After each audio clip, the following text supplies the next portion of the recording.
I think we should go ahead and get started.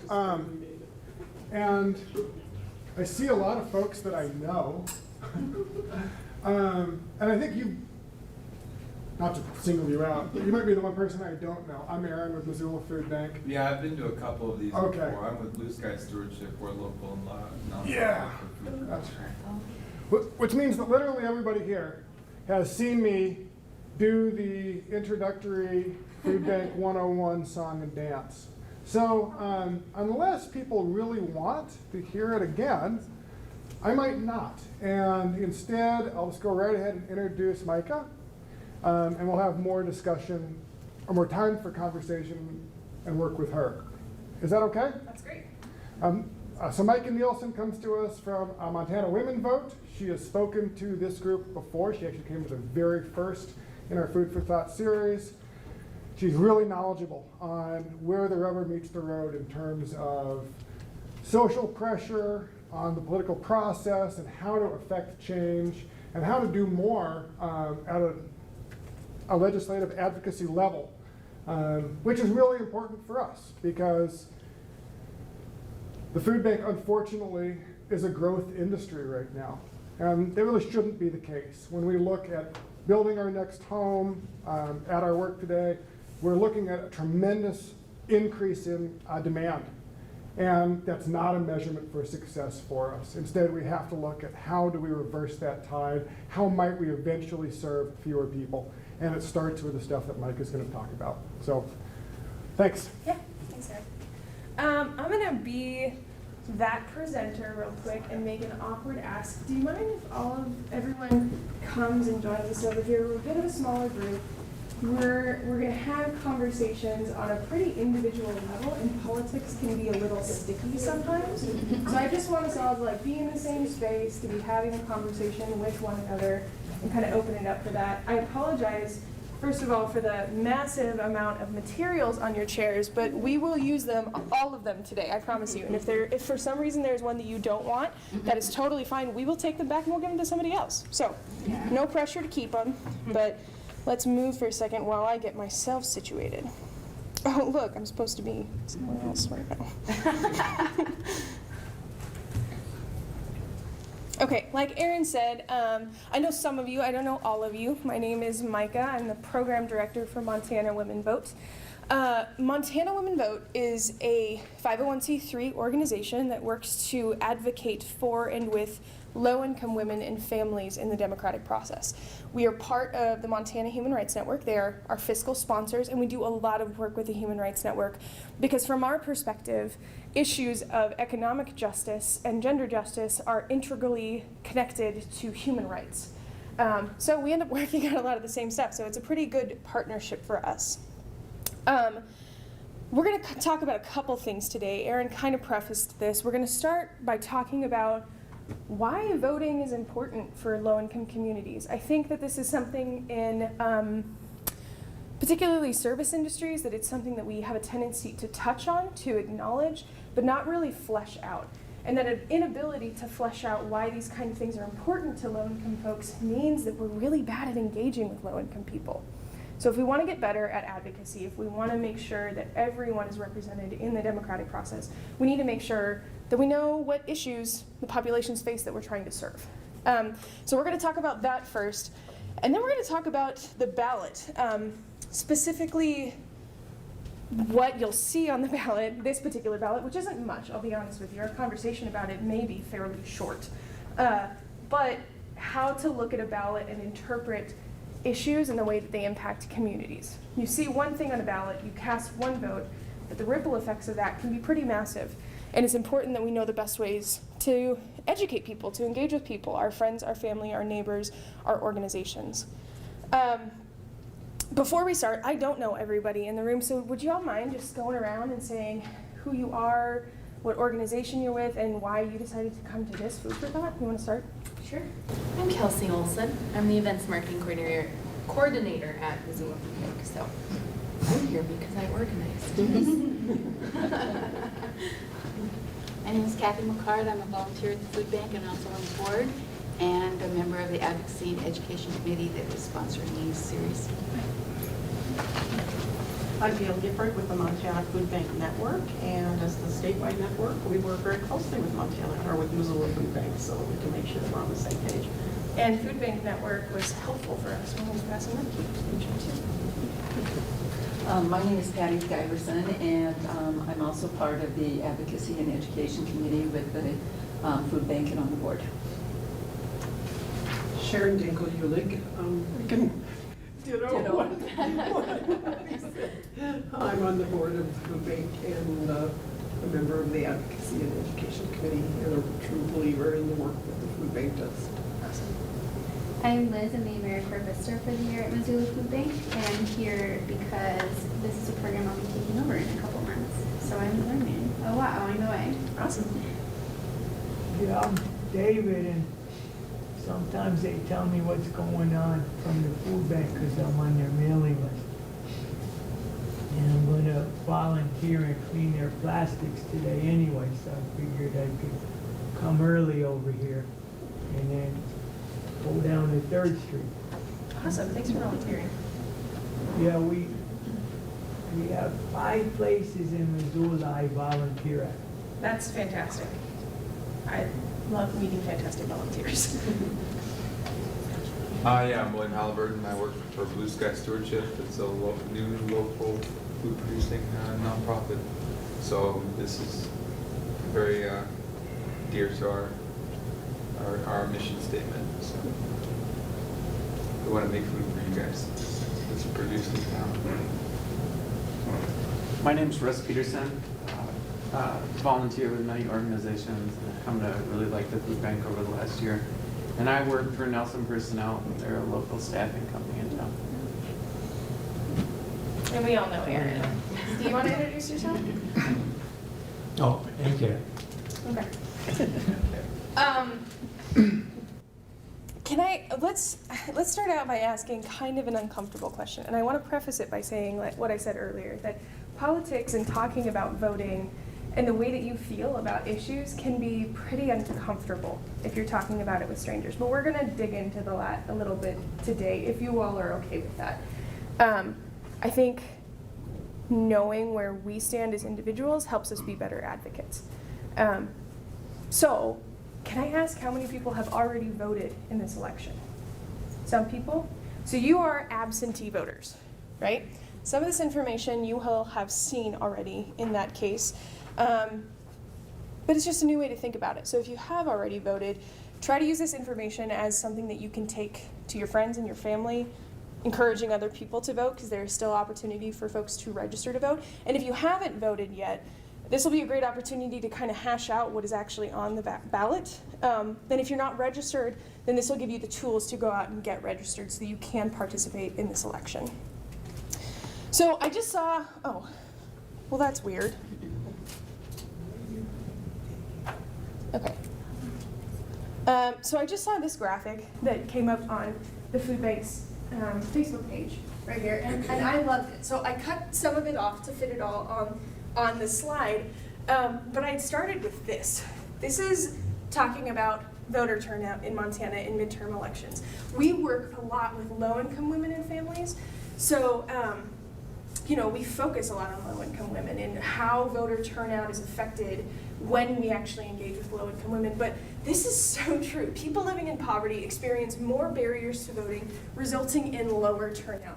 We say that a lot. Sometimes it's really hard to visualize what those barriers actually are. So, first group, exercise. There's not a whole lot of us, so let's split into maybe 3 groups. There's a page here, and a page over there. And in your group, for like 3 minutes, brainstorm what you think some voting barriers may be. Yeah? We're really going to jump into it. Yeah. Focused locally here, or like national barriers for low-income people? Whatever you choose to talk about. Yeah, go for it. Okay, let's start discussing. Pick one person from your group to be your spokesperson and give us a little thesis statement on each one of your bullet points on what barriers are. You want to start? All right.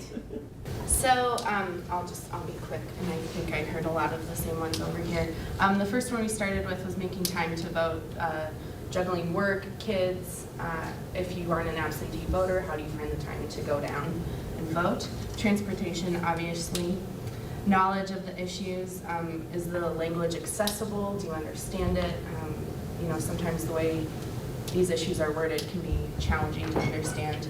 And then making that connection between the issues and yourself. How does my voting for this issue directly affect me?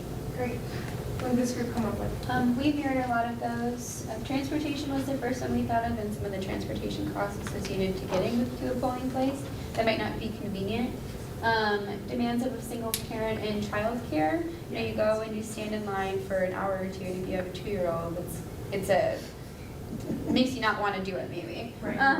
And then, yeah, not believing that their vote might count, and then education or understanding of ballot issues, and Kelsey touched on it, but the language that some of these are written in is sometimes hard to understand as well. Yeah, I love that both of these groups came up with that, because that actually is a huge barrier. If you're not, I mean, even if you're someone who does generally vote, accessing information on voting is challenging. And when you have even less time to invest in that, I mean, it becomes even more challenging. Language really is a huge barrier for a lot of the low-income folks. What did this group come up with? Really great ideas on that side of the room. Everything was covered: transportation, apathy towards voting, you know, not quite knowing everything about it, time constraints, work schedule. One more that we think really applies here is fewer polling stations. Sure, we live in a community of 60,000, but many don't, and there are difficulties with that. I think there's also something to be said in terms of the way that the Missoula Elections Office values polling locations. I mean, in Bozeman, there is a lot of conversation right now about where a polling location was moved off of campus. So polling location and transportation are both connected to one another. And when you think about access, just getting to a voting booth, a lot of the problems that you see for low-income people are a lot of the same problems that you see when you talk about food deserts, right? So food deserts are areas of the country where it's really hard for people to get to a grocery store where there's like clean, good, nutritious food available to them. And the conversation becomes, are you going to, pay the time, energy, gas money potentially, and get your kids over to a voting booth to do that, or are you going to save that time, stay home and do something else? Or, for a lot of low-income folks, we're talking about minimum wage jobs. A lot of those minimum wage jobs have super odd hours. So even just accessing a voting booth on voting day is a huge barrier to low-income folks. All of these things that you listed are certainly true, though. And it's interesting because a lot of the national trends it seems like this group focused on are still true for the Missoula community, too. I mean, transportation, apathy. Apathy is a word that I struggle with, but yes. Time constraints, work schedules, childcare, especially for low-income single parents.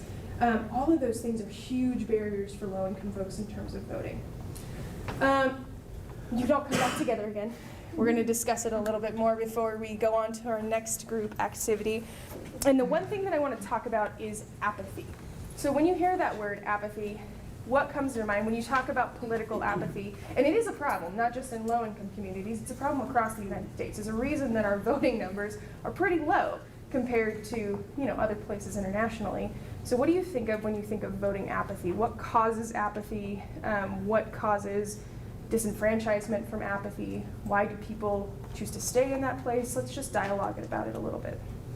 Yeah, I kind of feel like apathy from the low-income population especially can stem from discussions about politics relating to finances and large amounts of capital, like talking about super PACs and the money they spend on election campaigns. And maybe it's not directly related to voting, obviously, but I feel like a lot of politics revolves around the concept of money and millions and billions of dollars. So if you're someone who's low income, you might feel that gap even more so. And think that political decisions are related to only the wealthy or strictly the wealthy. Yeah, no, that's a super great point. I think a pretty poignant example of that was the recent Medicaid expansion fight in Montana. And I know probably that's a folks from the food bank are sick of hearing me talk about Medicaid expansion, but it's important, okay? It's very important. But an example that goes along with that is that in Medicaid expansion, Montana organizations were outspent 10-1 by an outside pair of brothers who are, paying for the organizing on the ground against Medicaid expansion. So it permeates not just individual politicians who are being funded, but it also really affects issues that end up on the ballot too, and the way people see issues, and then what politicians support issues, and then the organizing on the grassroots level that goes into passing issues. So a lot of the money in politics thing is, I actually think is a really intensely integral part of apathy, particularly in this state. Montana, has had for a long time pretty stringent laws in terms of the way that money and politics relate to one another, and that's gone away recently. And you hear a lot of low-income folks talking about money and politics. What's another reason that we think apathy permeates low-income political culture? I believe a lot of low-income people are totally overwhelmed with life. They're dealing with all of the bureaucracies that they normally deal with. They're dealing with not having the kinds of things that we take for granted, such as a working vehicle that we drive off somewhere to. Family support. A lot of times low-income people do not have a lot of outside support within their group. And so I think a lot of times they are just overwhelmed with, caring for kids and, school-related issues and just all of that I think just overwhelms them, that they have no time in their minds to set aside for worrying about something that seems bigger than they are. Right, I definitely think that is true. When the conversation becomes, are you going to spend this hour of time making dinner for your kids, or are you going to go to the voting booth, the decision is pretty clear. And for a lot of low-income folks, 9 to 5 is not the reality of the way people live. So that really does play a part in the way that people view access to polls. How do you think, so Montana Women Vote works with low-income women a lot. That's primarily what we do, and we're really intentional about that. And actually, the food bank is a really great partner for us in accessing low-income folks in terms of our voter registration campaigns. So how do we change this statistic, though? The average among low-income women in midterm elections is 30%. That is a crazy number, by the way.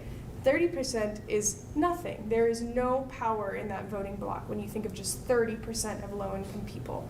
That is a section of a section and a minuscule section of that.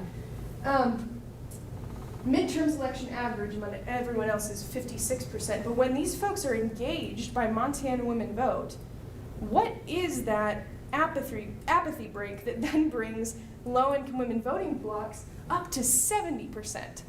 That is a huge jump. That's not just a double jump. This is also higher than the average among everyone else.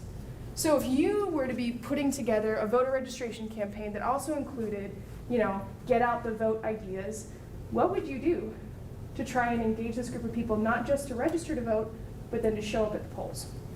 Direct contact. Yeah? Why? Kind of a dreamy thing. Because I think a lot of people do want to do what the right thing is, and I think that we all know in this country that the right thing is to get out and vote and to have your voice heard.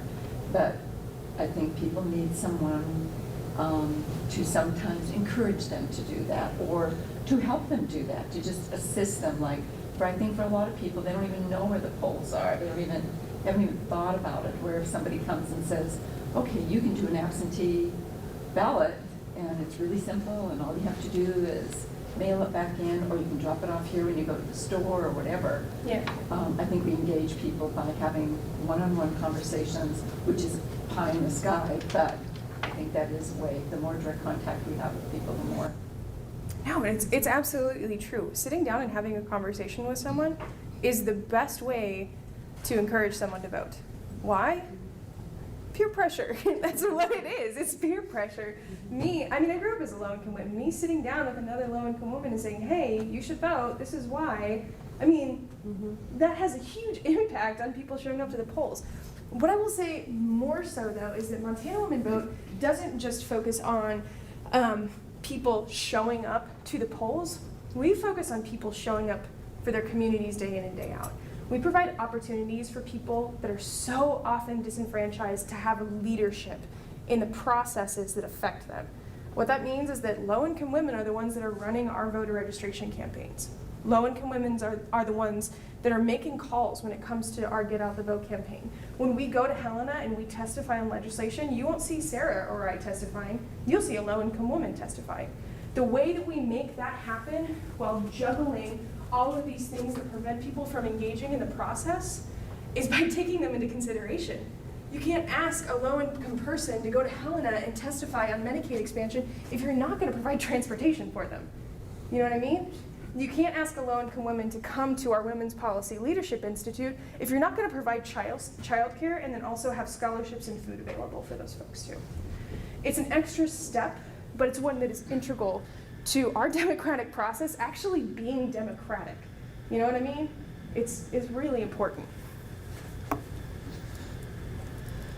So in the larger scheme of things, I mean, I'm sure that we are all on the same page about this, but why is voting in particular? I mean, we're talking about ballots, right? We're not just talking about engaging in democracy. We're talking about this particular ballot in this particular election. Why is it important to pay attention to what's on your ballot? It literally affects our lives and the lives of children in our community. It literally affects. Yeah? Any other thoughts? Ways, maybe specific ways? Well, I know the city councils conceivably could have a decent changeover in conservatism, so that's something to be considering. Yeah, there's some pretty interesting races going on right now. We're actually going to dive into that too. I hope y'all are interested in picking apart individual races, because I certainly am. Oh, I'm also going to say, I didn't say this earlier. Well, I did. Montana Women Vote is a 501c3. We do not have a C4, which means that we do not advocate on behalf of individuals and we do not advocate on behalf of parties. We are a C3 organization that is an advocacy and education organization. So we really care about issues and we care about the community that we serve. So as we go through and talk about these kind of things, I'm not giving you endorsements of anyone, right? I'm not giving you endorsements. I'm not giving you endorsements of issues or candidates. This is a space for us to dialogue about what's important to us and how that impacts low-income communities. So it's important because it belongs to you, right? You own democracy. I promise you, the person that politicians are most afraid of is you. You have the power to vote them out. Democracy belongs to us. Democracy affects us because it belongs to us. And it's really important that we communicate the importance not only to each other, but to the rest of our community too. So, how do you vote? How do you end up at the polls, at the place where you can go and vote? The first thing that you need to do is find out your registration status. I'm not sure how many of you know about this service, but this is a fantastic little page from the Secretary of State's office called the My Voter page. On your chairs, oh, I actually don't think I handed these out. I'll hand them out later. There's little cards. I don't think I handed out the little cards yet. They're the My Voter page cards. It'll direct you to this website. This website is great. It'll tell you a couple different things, so let's do it together. My name is Micah. Is it though? Is it Mike Nielsen? My date of birth is 9/20/89. Nobody gasp. Oops. Gosh, it's really bad when you get your own demo wrong. Right?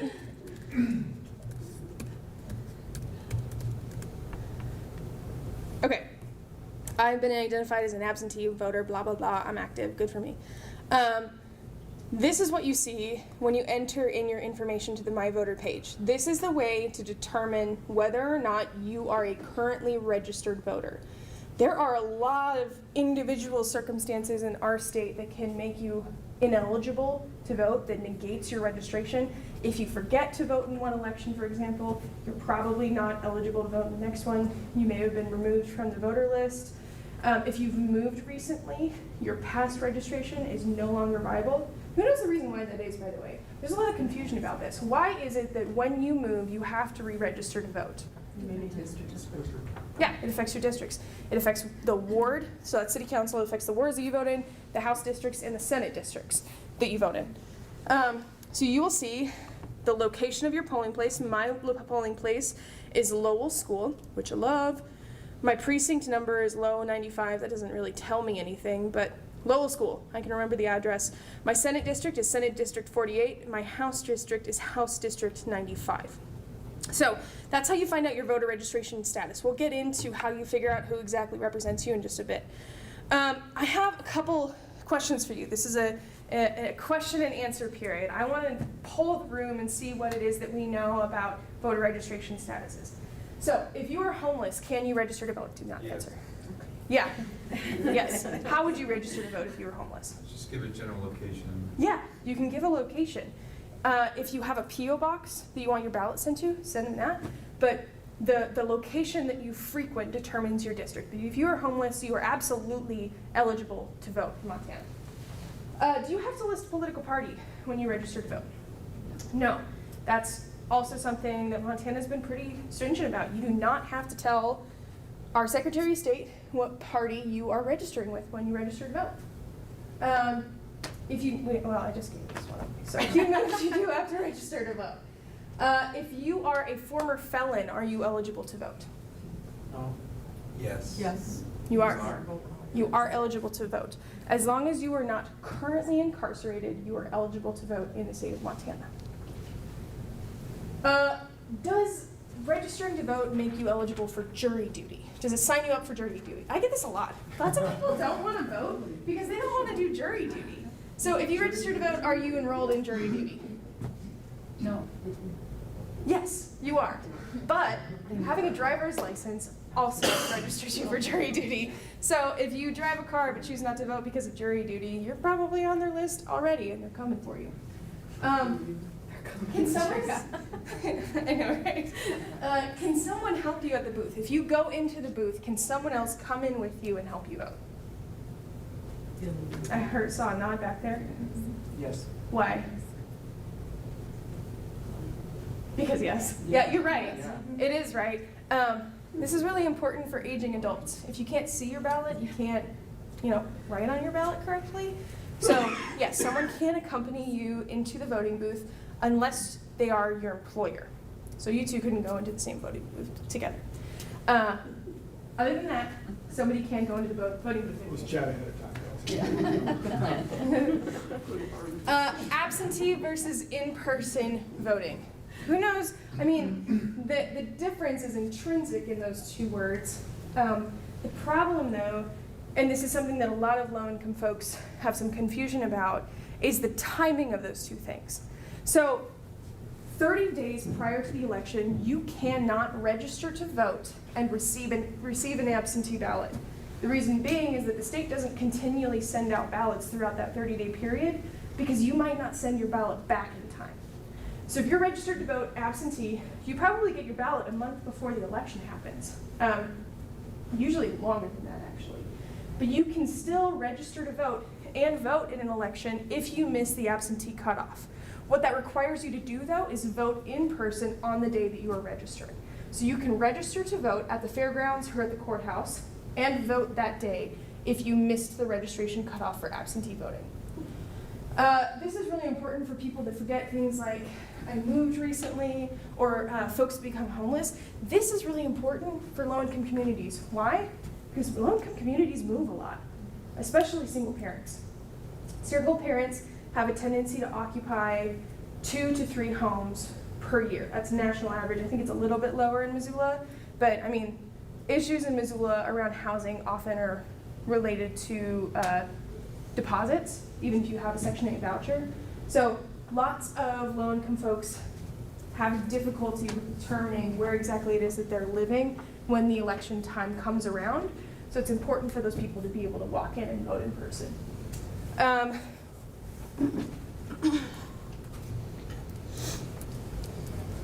How do you figure out who, yes? So you have to register with a new address so that they can determine how large the district is? Not how large the district is. Redistricting doesn't happen all that often, which is great. They ask you to re-register because you may move to a different district when you move. That happened to me. I moved within the last year and a half, and I moved from one district to another. I needed to re-register because the person that I thought was representing me no longer was. So during the legislative session, if I wanted to contact my representative, it's important that I'm actually contacting the representative whose district I live in. You know, it's the same reason why you have to re-register when you move from Bozeman to Missoula. A Bozeman legislator doesn't represent you anymore. You don't live in their district, they don't answer to you. So you need to know who your Missoula representative is, and you need to be eligible to cast your vote for the Missoula representative in the area in which you live. So, how do you figure out who you're eligible to vote for? We already saw the My Voter page, right? There's important information on the My Voter page, though. Senate district and House district. If you can't think of, like the rest of humanity, off the top of your head, who is in those districts, who is the representative for those districts, then you need to know this page. This is ledge.mt.gov. When you're on this page, this is how you figure out who exactly Senate District 48 and House District 95 are. There's a couple ways to do it. One way is to click Find a Legislator and then go to the legislator roster. This is not the easiest way to do it. Reason being is because they're not actually in numerical order, they are in alphabetical order, which I think is a giant mistake. But you can also find it by address. They have a super fantastic map that makes me feel super nerdy. Oh no, is it gonna load? Oh, it is gonna load, great. So, let's find Missoula. Uh-oh. Here we go. Where are we? Judith Basin. Well, actually, like, where are we, though? Oh, here we are.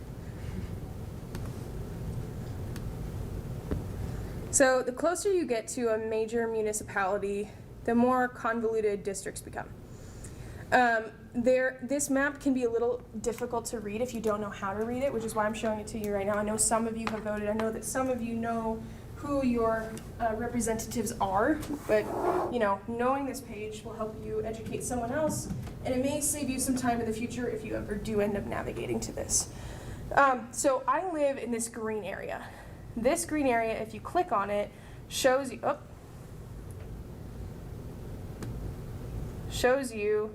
this is not working.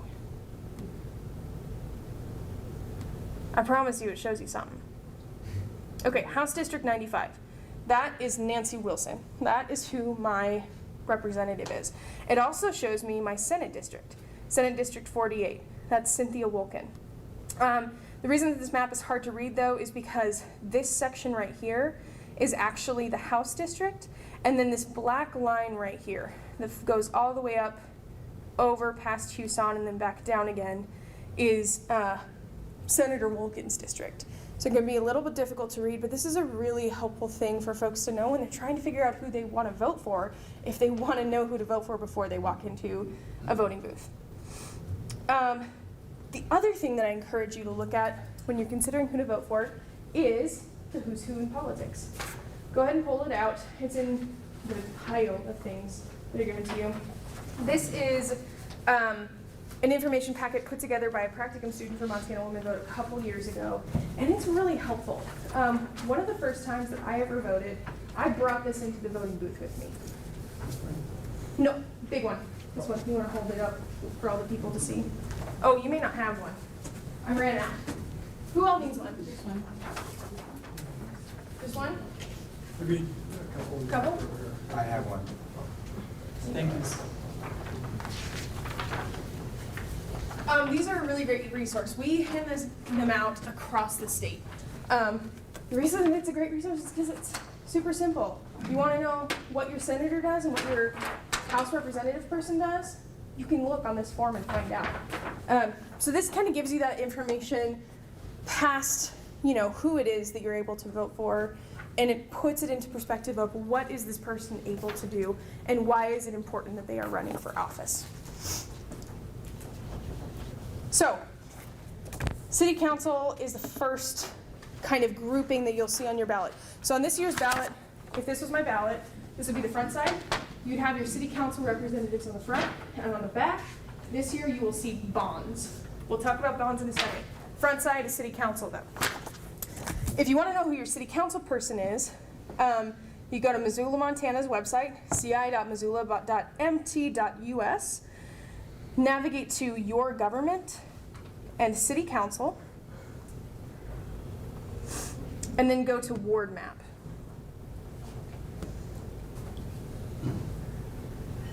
There's no easier way to do this. for your city council representative, unfortunately. So you just have to look it up in terms of where it is that you lie in the city of Missoula.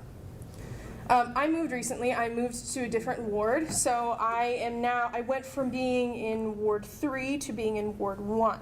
So the only way to find this information was to go to the city's website and, visually figure out what ward I'm in. But that doesn't actually tell you who's currently in that ward. So when you're on the city's website, go to your government, city council again, and you will see this handy dandy little list of city council members. So Ward 1, my representatives are Brian von Lossberg and Jason Weiner. City council, you see this on your Who's Who packet. What they do,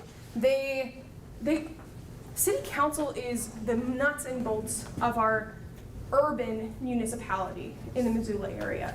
And really what they do is zoning and budgets.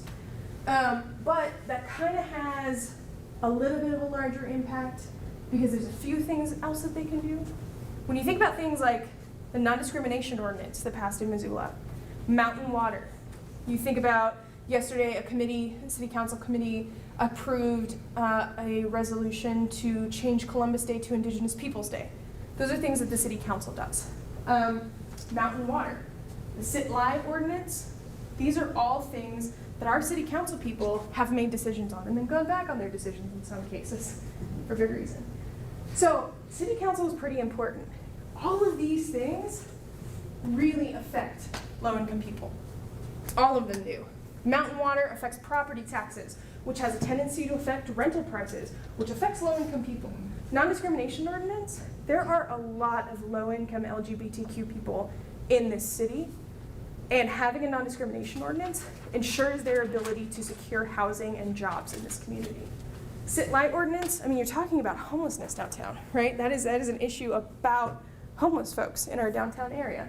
Indigenous Peoples Day, that is about recognizing the reality of Columbus Day. We can have that conversation later. How do you figure out who to vote for, though? Okay, so this is another opportunity for you to get into your groups. Not yet, though. I want you to talk about what your voters are. What I mean by your voters is what are the things that drive you to choose a particular candidate. The reason why it's important to think about this when you think about city council is because our city council people are not part of a party. There is no signifier that tells you what this person cares about when you look at your ballot. So it's important to know your city council person, but in order to know whether or not they actually agree with you on the things that you care about, you have to know yourself first. So what are your voters? A couple examples are, what do you think the role of government actually is? Do you think that the role of government is to provide safety net services? That's one of my big voters, just individually.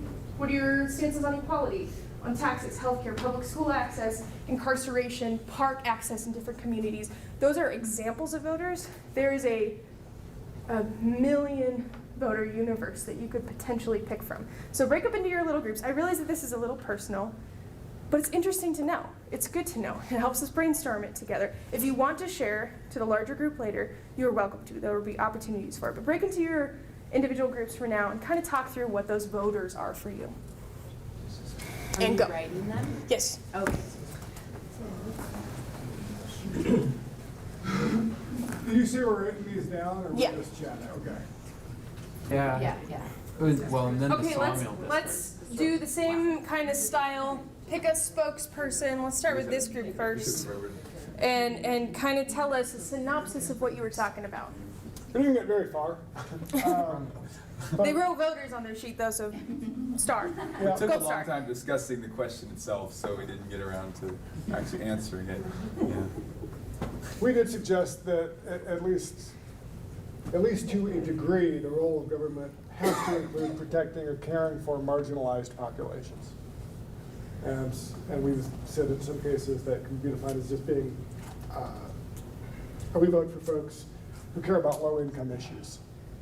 And then we also talked about sustainable or responsible development. We're not anti-development, but we also, to pick an example, would hesitate to bring an oil refinery to Missoula. Cool.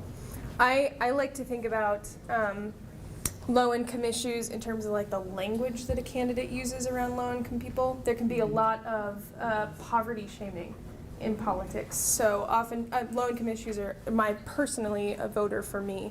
So, I mean, obviously, duh. In case you were all mystified. But I often think of that not just on what a candidate puts on their website, but the language that they use around low-income populations. What about you all? Am I talking? I think what you just said kind of coincides with what we said about issues that they care about and the language they use, how they talk about them. A reality check, how do they relate to the voters? Are they relatable? And this one, I like this one, the character of Missoula, can they uphold that? Do they have integrity? And then finally, experience, and not just political experience, but public service. Are they integrated in the community? Are they involved? It's interesting. A lot of voters actually are oftentimes more about the individual person than they are about a particular issue. You see this a lot in folks that are pretty entrenched in party politics when it comes to primaries. The reason why they end up voting in a primary for one particular candidate or another is often about the character, the perceived character of a person. So, interesting political strategy if you ever decide to become a political strategist. What about the next group? We chatted about, I think what you just brought up was the person themselves. Sharon brought up the idea of, are they a listener or a talker? So will they listen to constituents and be receptive of if someone comes to a city council meeting, what they're going to say? Are they willing to listen and take that in objectively and listen to the people that they're representing well? Going into that, can they be an advocate for the issues? Are they someone who can advocate for the population they represent and for specific issues that impacts their district? Again, their background, so what they do, who they are, that kind of thing. And seeing if they're, you talked about this one, Patty, if the single issue. Right, if an individual is running for office because they have one specific area that they're really interested or entrenched in, to me, at least as a voter, that really turns me off, because then it looks like they're in there for personal reasons and not really for the good of the community. I think that's an interesting point. And oftentimes when you see folks resigning from office, it's usually because they ran for office on one particular thing and then get bored with what actually being a public servant actually is. And I think it's interesting that you mentioned respect in terms of, like, at a city council meeting, their level of respect that they have for people to come and talk to them. Because there are people that come every single week. There's usually at least a good, half an hour to an hour dedicated to people sharing their concerns with city council. So having someone who's respectful of folks is actually really important to me too. Let's move on. Ward 1. So I'm gonna be completely honest with you. These are total rip-offs of that voter guide that you have right now. And One question, you mentioned you don't support issues, but you do make recommendations on certain things, like you do recommend yes on the school bond.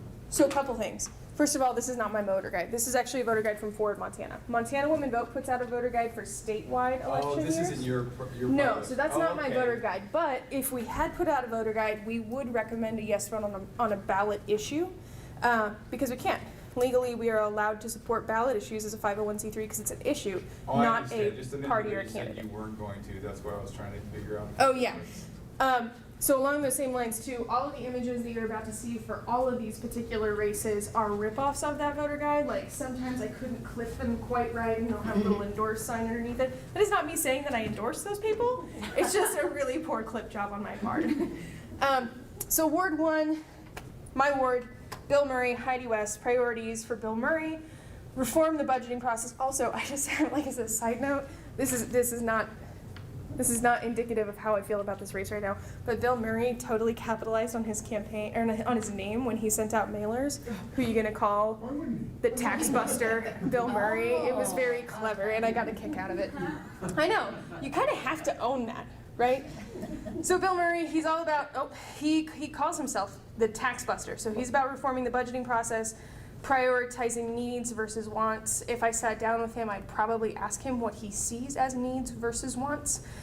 Listen to all ideas from all people. So that kind of goes along the lines of the respect thing that we were talking about. Heidi West, Municipal ownership of the water system, that is a pretty specific kind of thing to care about. But it's really important in Missoula right now. So it's interesting to have a candidate say that's their number one thing. Availability of affordable housing. This is something that a lot of low-income folks focus on in Missoula because housing prices in this community can be pretty astronomical. Same thing in Bozeman as well, actually. Housing prices in those two communities are pretty intense for low-income families. Maintain and enhance Missoula's livability. That's kind of like the listen to all ideas from all people, sort of vague. I would love to have a conversation about them. These questions are questions that were decided upon by Forward Montana in terms of what they really wanted to put in their voter guide. Most voter guides that you'll see, the one that we put out is really large. It's about the size as the Who's Who. It covers all races, has a giant pullout from all the races in community areas, and has a whole lot of questions. This is not a really intense election cycle, so they had to be pretty intentional about questions that they printed on the voter guide, because each one of those costs money. So prioritize affordable housing, sit-lie ordinance, carbon neutral, mountain line, acquisition of the water system, military equipment for the city's police force. What I want to do right now is not talk about their answers, because I don't care.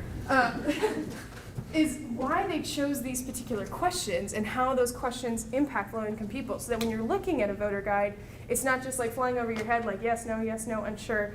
Really internalizing that and encouraging other people that use the voter guide to internalize the questions that are asked, why they're asked, and how that informs the answers that candidates give. So the first one, affordable rental housing development.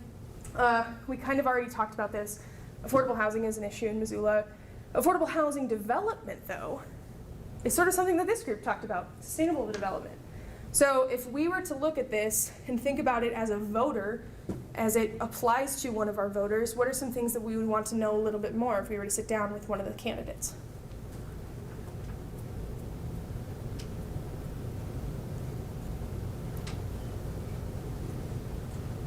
One thing that I would want to ask for sustainable development is the neighborhood that it's in.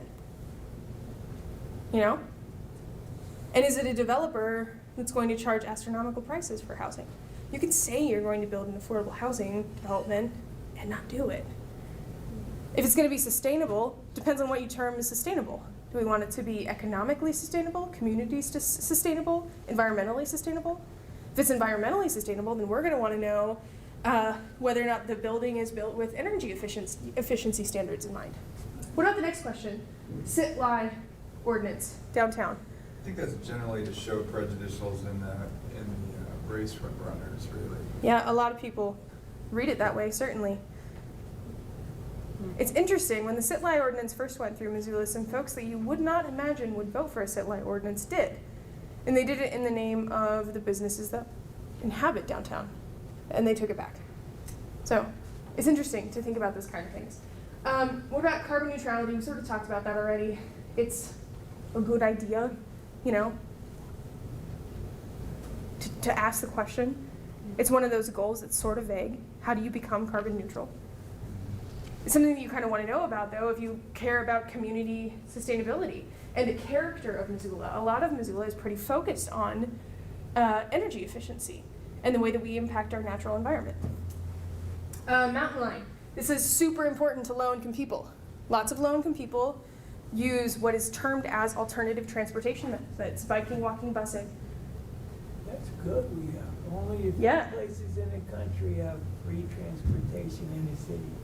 Yeah, and I'll tell you what, it has greatly increased some of my volunteers' ability to participate in volunteer shifts because Mountain Line is now free. So that actually does have an impact. That's important to me just as an individual, you know? And disabled people. Yeah, it's really important for disabled folks too. Get around. Yeah, no, The bus halfway here today. yeah. I know lots of folks that have to do that. That's the reason why our office is downtown, is because it's near a transfer center. So low-income folks can use the bus systems in bad weather months. Acquisition of the water system through condemnation. It's interesting to me that they added through condemnation on it, because that's what it is. It's a condemnation suit. It's not necessarily a question about whether or not the city should own the water system. It's about the methodology in which we choose to own the water system. So that's something interesting to think about. Why? Because the way that we are paying for mountain water is through an increase in property taxes. So personally, as an individual, Montana Women Vote, hat off, I like the idea of us owning our water system. I'm afraid about rental prices, though. Purchasing military equipment for the city's police force. Why are they asking that question? Somebody's got to say it. That's not me. Police brutality issues potentially, or giving like police more power in enforcing the laws that we have in the city of Missoula in different ways than we have in the past. Nationally, there's definitely a discourse surrounding police interactions in our communities, and particularly how they impact low-income communities that inhabit people of color, that have people of color involved in it. So that's probably why they're asking that question. On our voter guide last year, we also asked a gun question, but it was more along the lines of stand your ground laws, because that lawsuit was going around. That's something that people want to know about. It's something that's in the news. And make no mistake, low-income people watch the news just as much as you and I do. You know, looking at that from a different perspective, I guess, is looking at it from the standpoint of where law enforcement is at as far as what is available to citizenry also. I mean, Yeah. you know, if I go out and buy a, whatever they are, bring a machine gun thing, 15, whatever, the police are kind of at a disadvantage, so I think some of that is what they're looking at too, is because, you know, we got the issue with lots of bombs now, and we've got bigger issues than police departments are equipped to deal with in a lot of localities. Yeah, you And bring up so- a really interesting point in terms of the way that we read questions too. And that's why this exercise, though uncomfortable it may be, is important, because the way that I read this question is totally different than the way someone else would read this question. And the answers are just as important. This is also why 501c3 voter guides are integral to democracy for low-income people. It's because the way that you and I read it, the way that I read it, is probably not the way that somebody else reads it. You know? So it's really important to think about the way that we word questions, the way that we interpret questions, and if we're going to use voter guides as a way that we engage with low-income communities, we should be thinking about how you have conversations around voter guides, not just hand it to them and then expect people to just, you know, do it themselves. It goes back to what we talked about earlier. Individual conversations are the ways that you encourage interaction and advocacy and engagement by people. And that goes past politics. That's, you know, just like good volunteer recruitment. Yeah. Is this last question, is that a conversation their city council is actually having, or is this just something Forward Montana wanted to use to? Well, there was the big Shed hoopla light about on. the Rainbow people, the Rainbow group last year. They wanted to buy those big military equipments, and there was a big pushback. So yeah, there has been conversations in the past. Bozeman has purchased a armored vehicle, and you know, I think the vast majority of that particular question is about what's in the news media. And what is in the news media is in the media because it's a conversation that municipalities across the United States are having. So, you know, there's a variety of reasons why it's on there.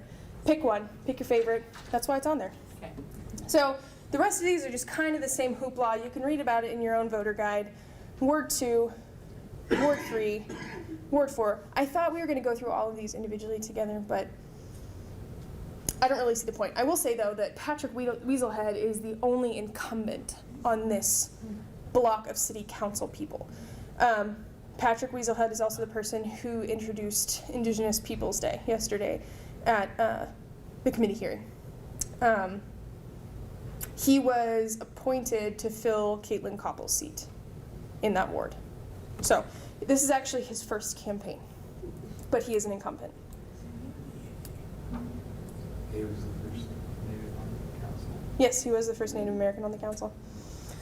I'm kind of curious what the interpretation, or as a voter opinion, however you want to do it, of those that decline to answer.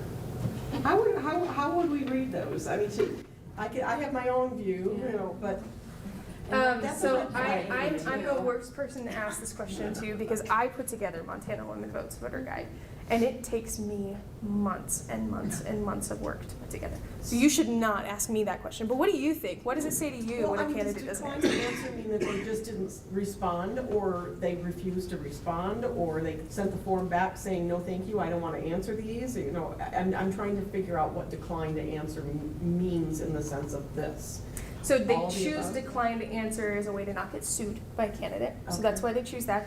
The way that we do it though is if we get any response from a candidate, we post it all on our website so that Mhm. people have the opportunity to say, oh, I wonder why it says this. Oh, Montana Women Vote didn't actually get anything back from them. Or they sent it back with a big stamp that says, I will not answer these questions. Exactly. And that means a whole lot of difference, you Yeah. know, between those, so. Yeah, but this isn't my voter guide. Michael So, Ellsworth, he refused to give anything to the Independent also. And to, But it's strange because it says endorse beneath them, so for Montana Well, Sisters, would you endorse them? no, Or is that this is one of those moments where the clip didn't Okay. actually Oh. align with what the image actually was. There is one of these endorse buttons underneath all of these people, and people can give feedback on them. Oh. So they can say endorse. It's a Oh. way for Forward Montana to do polling, and for people to contribute to the conversation on the voter guide. So that is not Forward Montana endorsing the person that said decline to answer on their voter guide. It's just part of what is happening on their website. That's where I got these images from. The decline to answer, to me, makes me very skeptical. It's like, you would not vote for someone as a governor or president if they didn't answer any questions. So it's strange to me if we're talking an election, if they don't answer questions, and it's like, well then, what do I know about you? And if you're, this to me is almost like playing into that respect thing. It's disrespectful to not provide information to the public. Without lack of disclosure. Yeah. So I'm going to flip that on its head because I don't have an opinion on this, right? If I was someone else that was reading this, I could maybe see this as this person sticking it to the liberal establishment. Just saying. Right? Yeah, he had said he didn't trust the Independent, so he didn't want to give him any information. That's probably why he said no to this particular voter guide too. But you'd have to ask him himself. Michelle Karras' answers are interesting to me for a couple reasons. Why does she say continue oversight of Russell Street reconstruction, including river and impacts? There's a lot packed into that sentence, Michelle. So what do you see when you read that sentence? So we all probably know, just for a little background context, Russell Street is going to get overhauled pretty soon here. And we're not just talking overhauled, we're talking like extra lanes, extra everything all over Russell Street. The ability for people to get up and down Russell Street and use Wyoming as a corridor is going to be significantly greater than what it is now. I'm excited about it. The construction's going to be awful. It'll be awful. But so why does she list that as her #1 priority? Like that's what they ask these candidates. What are your 3 priorities? And she listed Russell Street. And River Road, does she live on River Road? She does. It's in the ward that she's in, but why does she list that as a Very #1 priority? specific. Like it is very specific. But that may be what they're really thinking about over there. It seems to affect the whole ward. It's going to affect them for a long time. Yes. It's the most important issue Yeah. for them.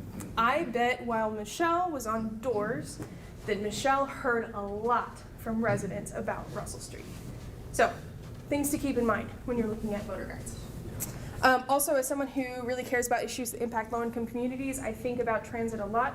I serve on a board that does work on accessible transit for all Missoulians.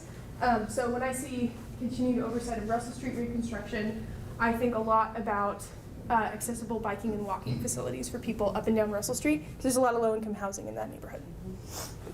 So, last thing. This is our fake ballot, right? Front side. We just went through all of your city council folks. On the back side, though, you will have bonds. Who knows what a bond is? Not James Bond. A school bond. What is a bond?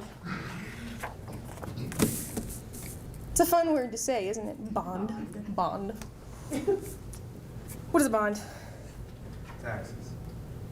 It is taxes, yeah. That means to raise money. Yep. Uh-huh. Yeah, all 3 of those things.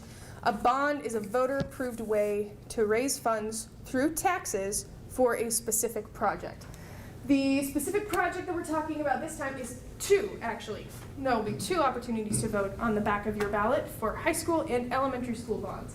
These bonds repair, replace, stuff in the school, provides for new technology, and addresses overcrowding by providing the opportunity to build more classrooms. So that's what the bond does.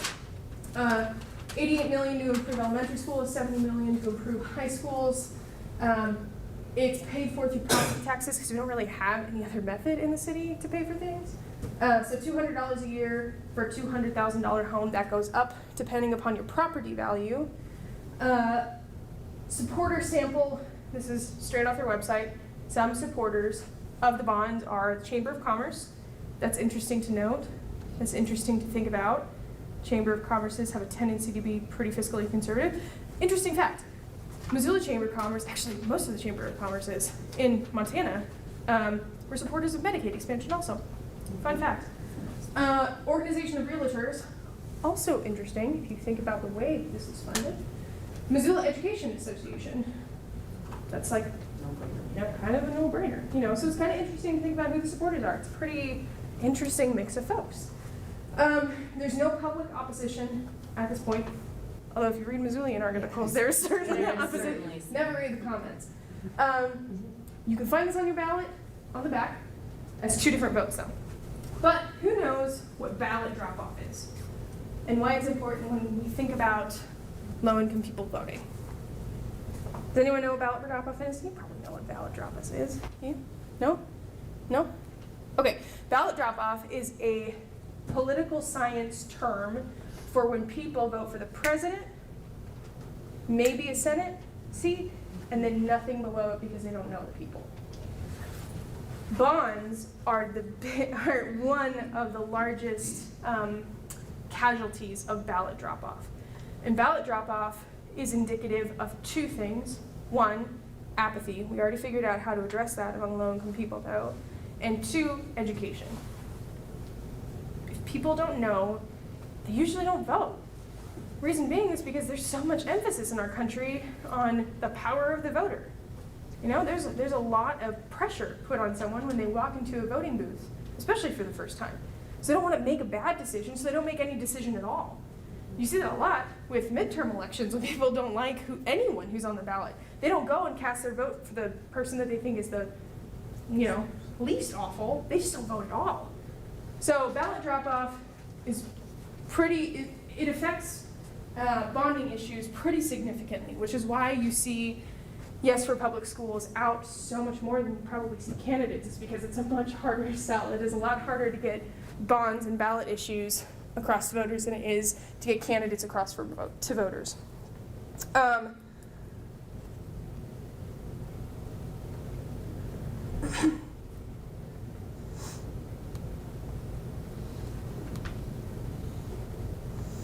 Oh, right. I had a discussion question for this.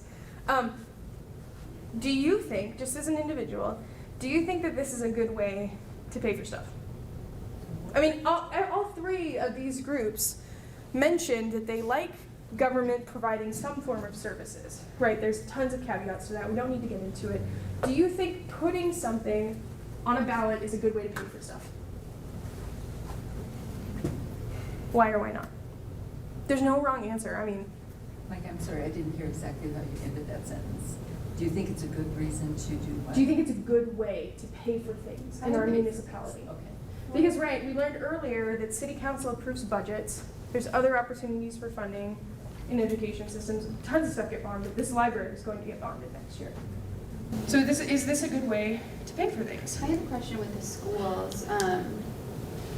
The high schools, I know there's only a couple, but elementary schools, will this money go towards all of them in some capacity, or is it just for like one or two? So it'll go for all of them. It will go for all. In the Missoula City School District. County School District, So sorry. it's the Missoula Public School District. Yes. I think bonds are useful because it does give a mandate to the people in office saying that we can't spend the money. We can do this project because you guys have approved it. And then they also get the money at the same time. So it does seem like a free way for them to attempt to expand the budget and then do these projects. Not free, but at least. Yeah, sort of. Doesn't it- they don't have to- There's a lot of scarcity in government. There is not a lot of funding for stuff. And most of the time, it's not because of pork fat, it's because of the other services that we're providing. In Missoula, it's because we only have one funding stream, right? So everything has to go through that, or the city has to apply for grants from the feds and the state and stuff like that. You hear a lot of people saying that bonds are a really good idea because it gives people ownership in their community. Why would that be? It's coming from their taxes. They're paying the taxes for it, and so they want to make sure that it's spent appropriately and Yeah. we're buying into it. Yeah, and it's an opportunity for people to play legislator too. You know, you get to decide about this specific issue. It's like a little test run of being a legislator. So, we don't need to go into that anymore. This ballot is not the most exciting ballot ever. Promise you next year's ballot is going to be significantly more interesting. Maybe we should have a conversation about that then. But what I hope you took from this conversation is that ballots are nuanced, and the things that lead to someone being on a ballot or an issue being on a ballot is nuanced. And that nuance in and of itself can be a pretty significant barrier to low-income folks.